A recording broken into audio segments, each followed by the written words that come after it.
இயங்கும் என மாவட்ட ஆட்சியர் அறிவிப்பு.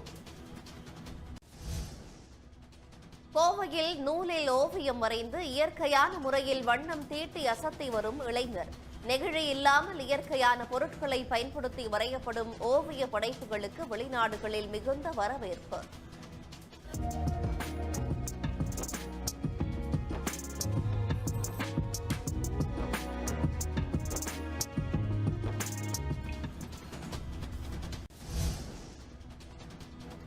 பெப்சி அமைப்புடன் ஏற்பட்டுள்ள பிரச்சனையை முடிக்க மீண்டும் பேச்சுவார்த்தை தொடங்கும். திரைப்பட தயாரிப்பாளர்கள் சங்க தலைவர் ராமசாமி பேட்டி. நாம்ஸை நம்ம ப்ராப்பராக ஒரு வரையறுக்கிறதுக்காக இது செய்யப்பட்டோம். அதை கொஞ்சம் ஒத்துழைங்கன்னு சொன்னோம். அது கொஞ்சம் முரண்பாடுகள் போனதில் இந்த ஆட்சி மறுபடியும் சரி பண்ணுவோங்கிறத பேசுறதுக்கு தான் சார். தடை செய்யப்பட்ட பிளாஸ்டிக் பொருட்களை கொடைக்கானலுக்கு கொண்டு வந்தால் வாகனங்களின் உரிமம் ரத்து. திண்டுக்கல் மாவட்ட ஆட்சியர் எச்சரிக்கை.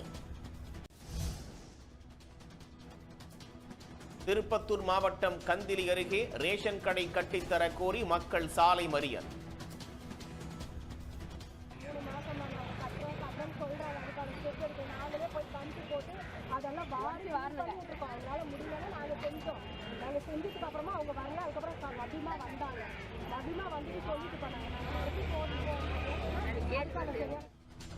ரேஷன் கடைக்கு 5 கிலோமீட்டர் தூரம் செல்ல வேண்டிய நிலை இருப்பதாக வேதனை.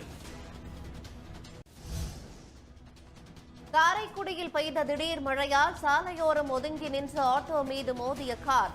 ஆட்டோ ஓட்டுநர் பலத்த காயத்துடன் அரசு மருத்துவமனையில் அனுமதி.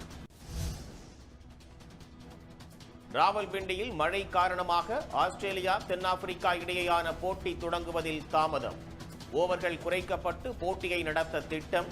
வெற்றி பெறும் அணி அரையிறுதியை உறுதி செய்யும் என்பதால் எதிர்பார்ப்பு. சிறிய இடைவேளைக்கு பிறகு முதன்மை செய்திகளை தொடர்ந்து பார்க்கலாம்.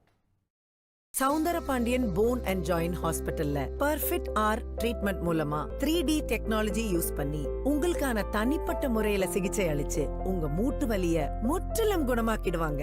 அது மட்டும் இல்ல, உங்களுடைய பழைய அழகான நடைய மீட்டு தந்துருவாங்க. Soundarapandian phone and joint hospital, Anna Nagar, Chennai.